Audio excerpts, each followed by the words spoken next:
जय हिंद साथियों। आप सभी ने कल की वीडियो में देखा कि ऋग वैदिक काल का जो कॉन्सेप्ट था किस तरह से हम आप लोगों के साथ चर्चा किए, और उम्मीद करते हैं कि वो कॉन्सेप्ट आप लोगों का क्लियर हो गया होगा। और आज हम देखेंगे एग्ज़ाम में पूछे जाने वाले महत्वपूर्ण फैक्ट, जहाँ से बार बार सवाल पूछे जाते हैं, उन सारे फैक्ट के बारे में आज आप लोगों के साथ हम चर्चा करेंगे। तो आइए हम चलते हैं उस फैक्ट के बारे में। ऋग वैदिक काल का कुछ फैक्ट है जिस पे हम अपनी दृष्टि डालते हैं और आप लोगों के साथ चर्चा करते हैं। तब तक आप हमारे वीडियो को लाइक, शेयर और सब्सक्राइब करना ना भूलें। कमेंट अवश्य करें दोस्तों, क्योंकि आप लोग कमेंट नहीं करते हैं, और कमेंट अगर नहीं करते हैं तो हमें पता नहीं चलता है कि और क्या आप लोगों की रिक्वायरमेंट है। तो आपकी कमेंट करने से और लाइक करने से हमें पता चलेगा कि आपकी और ज़रूरत क्या है, कहाँ से और हम बेहतर कर सकते हैं। तो आइए बिना देर किए हुए हम आपको लेकर के चलते हैं ऋग वैदिक काल के कुछ फैक्ट के बारे में जानते हैं। तो सबसे पहले हम पढ़ चुके थे, वैदिक काल पढ़ रहे थे, जिसकी 1500 लेकर के 1500 से 600 ईसा पूर्व तक टाइम पीरियड है। और इसके दो खंड बांटे गए हैं, एक ऋग वैदिक काल और एक उत्तर वैदिक काल। ये आप कल पढ़ चुके हैं, जिसमें से 1500 से 1000 ईसा पूर्व वैदिक काल को माना गया है और 1000 से 600 ईसा पूर्व उत्तर वैदिक काल।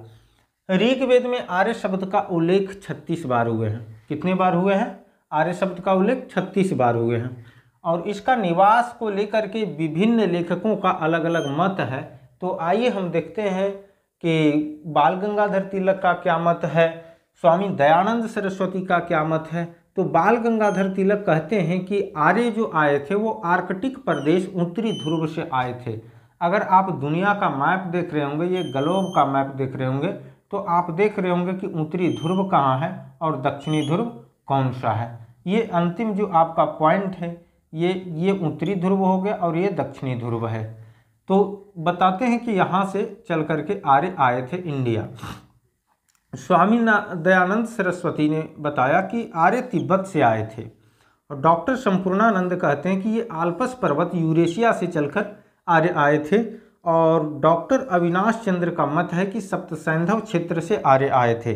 पंडित गंगानाथ झा कहते हैं कि ब्रह्मऋषि देश से आर्य आए थे। और मैक्स मूलर का मत है कि मध्य एशिया से चलकर आर्य आए थे, जिसमें सर्वाधिक इसी को माना गया है कि मध्य एशिया से चलकर आर्य आए थे। तो ये हम आर्य के बारे में कुछ फैक्ट था, क्योंकि यहाँ से सवाल पूछते हैं, तो जो चीज़ आप लोग को बता दिए हैं। अब आइए हम देखते हैं कि ऋग्वेद क्या है।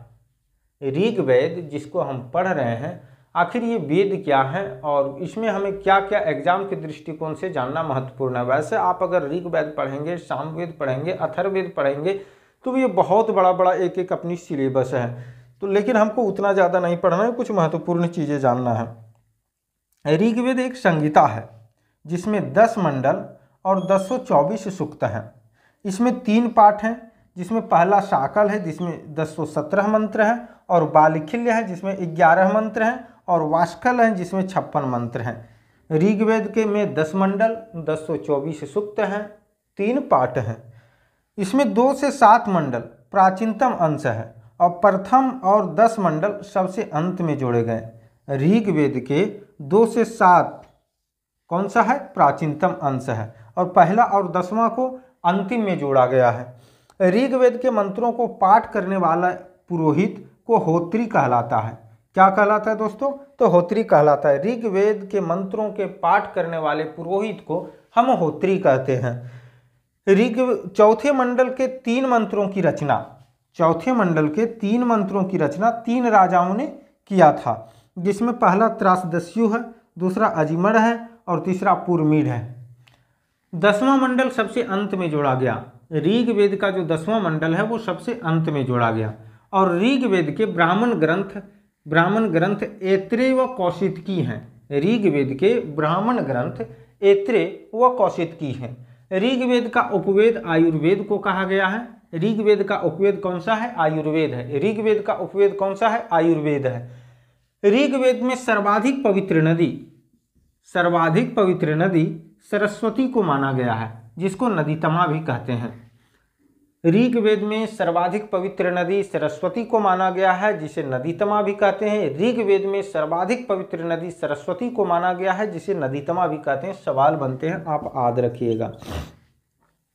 अस्तोमा सदगमय अस्तो माँ सद्गमय तमसो माँ ज्योतिर्गमय वाक्य कहाँ से लिया गया है? तो वो ऋग्वेद से लिया गया है। अब हम देखते हैं ऋग्वेद के बारे में इतना ही फैक्ट हमारे लिए पर्याप्त है, क्योंकि अधिकतर एग्जाम में सवाल इतने से बनते हैं, इससे बाहर कोई सवाल नहीं बनते हैं। तो हमें ज़्यादा पढ़ने की भी ज़रूरत नहीं है, हमें वो पढ़ा जाए जो हमें समझने के लिए पर्याप्त हो, हमारा एग्जाम करने के लिए पर्याप्त हो। आप किसी भी एग्जाम में सेलेक्ट हो लीजिए, फिर चारों वेद को पढ़ लीजिएगा, वेदांत कर लीजिएगा, वेद से बहुत अच्छी बात रहेगी। लेकिन अभी वर्तमान में हमें जितना जानना है वेद के बारे में, उन चीज़ों को हम जानते जा रहे हैं। सामवेद, तो शाम का अर्थ गान से है। किससे है दोस्तों? तो गान से है। इसके 7 स्वर सा रे ग म प ध नि सामवेद से हैं। और यही 7 स्वर आज आप देख रहे हैं बॉलीवुड, टॉलीवुड, भोजपुरी, खोरठा, नागपुरी, जितना गाना देख रहे हैं सबका देन यहीं से है। आज अगर ये वेद नहीं रहता तो वर्तमान में जो आप लोग डीजे पे झूमते हैं ना, या तो नागिन डांस जो होती है वो नागिन डांस नहीं हो पाता। तो ये सामवेद का ही देन है, और मात्र ये 7 स्वर उनकी जड़ है जिस पे सारे लोग झूमते हैं। सामवेद को भारतीय संगीत का जनक माना गया है। भारतीय संगीत का जनक किसे माना गया है? सामवेद को।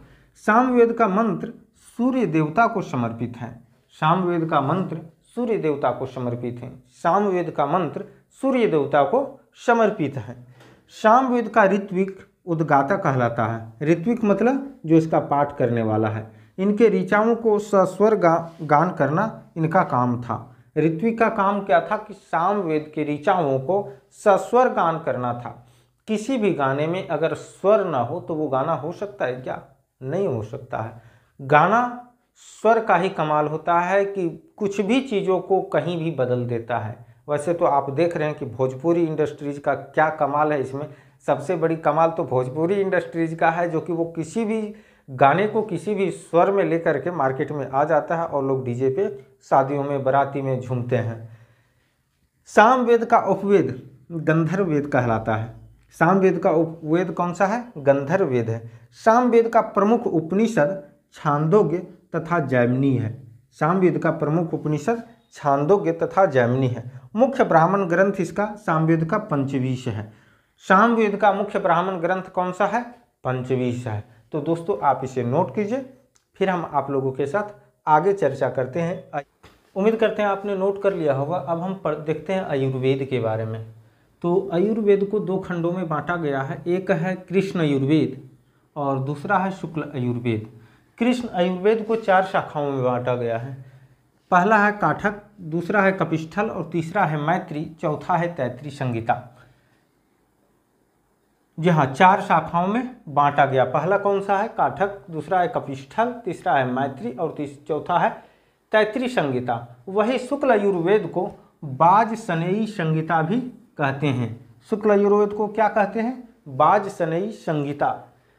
अजु का अर्थ होता है यज्ञ। अजु का अर्थ यज्ञ होता है। वैसे आप लोग शायद जानते भी होंगे कि जब भी किसी जगह यज्ञ होता है ना, और आप देखते होंगे कि ब्राह्मण लोग जो स्वर पढ़ते हैं उसमें से शुक्ल आयुर्वेद मध्यांगिनी संहिता ही पढ़ते हैं। ये आपका शुक्ल आयुर्वेद मध्यांगिनी संहिता, इसी की पाठ उसमें किया जाता है। तो इसमें क्या है कि यज्ञ विधियों का प्रतिपादन किया गया है। आयुर्वेद का ऋत्विक पाठ करने वाला क्या कहलाता है? अधर्वयु। आयुर्वेद, यहाँ से सवाल बनते हैं दोस्तों कि आयुर्वेद का पाठ करने वाला या तो आयुर्वेद का ऋत्विक क्या कहलाता है? अधर्वयु कहलाता है। धनुर्वेद को किसको? धनुर्वेद को आयुर्वेद का उपवेद। आयुर्वेद का उपवेद कौन सा है? धनुर्वेद है कहा जाता है। आयुर्वेद में हाथियों के पालने का उल्लेख है। आयुर्वेद में किसका उल्लेख है? तो हाथियों का पालने का उल्लेख है। ऋग्वेद, सामवेद तथा आयुर्वेद ये तीनों को वेद त्रयी कहा गया है। वेद त्रयी में कौन कौन सा वेद है? आयुर्वेद, सामवेद और अथर्ववेद। ऋग्वेद, सामवेद और आयुर्वेद। ऋग्वेद, सामवेद, आयुर्वेद को क्या कहा गया है? वेद त्रयी। आयुर्वेद में सर्वप्रथम राजसूय और वाजपेय यज्ञ का उल्लेख मिलता है। सर्वप्रथम राजसूय और वाजपेय यज्ञ का उल्लेख कहाँ से मिलता है? तो आयुर्वेद से मिलता है। इसमें यज्ञ व बलि संबंधी मंत्रों का वर्णन है। किस मंत्र का वर्णन है? अज्ञ एवं बलि संबंधी मंत्र का वर्णन है। तो ये आपका महत्वपूर्ण जो है सो आयुर्वेद से रहा था। और मैं आप लोग को बार बार रिक्वेस्ट करना चाहूँगा कि अगर आप बेहतर नोट्स बनाना चाहते हैं तो आप इसे लिखते जाएं, आप इसे नोट्स के रूप में तैयार करें। इससे क्या होगा कि आपका एग्ज़ाम में जब भी आप एग्ज़ाम देने जाएंगे 10 मिनट 15-20 मिनट 2 घंटा बैठेंगे, पूरी हिस्ट्री को पढ़ के निकाल लेंगे आप। उसके बाद हम देखते हैं अथर्ववेद के बारे में। इसे ब्रह्मवेद भी कहा गया है। अथर्ववेद को क्या कहा गया? ब्रह्मवेद। ब्राह्मण ग्रंथ इसका कौन सा है? गोपथ। अथर्ववेद का ब्राह्मण ग्रंथ कौन सा है? गोपथ। इसमें अथर्ववेद में 20 अध्याय हैं, 731 सूक्त हैं और 6000 मंत्रों का संग्रह है।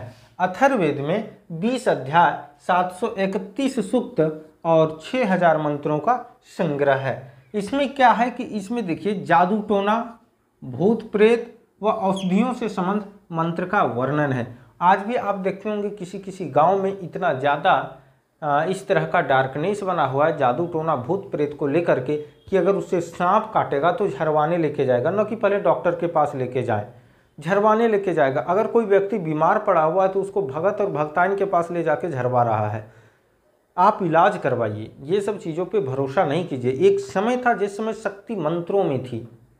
पहले क्या था? पहले हमारा भारत ऋषि प्रधान था, और ऋषि प्रधान था तो उस समय शक्ति मंत्रों में थी। देखते होंगे रामायण इस समय दिखाया जाता है कि आंख बंद किया, तीर उठाया, मारा, अग्नि फेंकते हुए चला गया और एक जगह को संहार कर देता था। लेकिन अभी क्या है? अभी तंत्र की शक्ति भी नहीं है, अब यंत्र की शक्ति हो गई। ये कलयुग है ना, यहाँ पे अंतरों की शक्ति है। एक समय था कि मंत्र और तंत्र की शक्ति थी, इसे नकारा नहीं जा सकता है, लेकिन अब यंत्र की शक्ति हो गई है। तो सबसे पहले क्या करना चाहिए? ये जादू टोना पे भरोसा न करके ट्रीटमेंट आप करवाइए। अथर्ववेद का उपवेद शिल्पवेद है।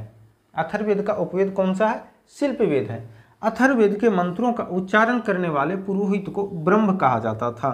अथर्ववेद के मंत्रों को उच्चारण करने वाले पुरोहित को क्या कहा जाता था? ब्रह्म कहा जाता था। इनके उपनिषद हैं, अथर्ववेद के उपनिषद हैं, अथर्ववेद के 3 उपनिषद हैं।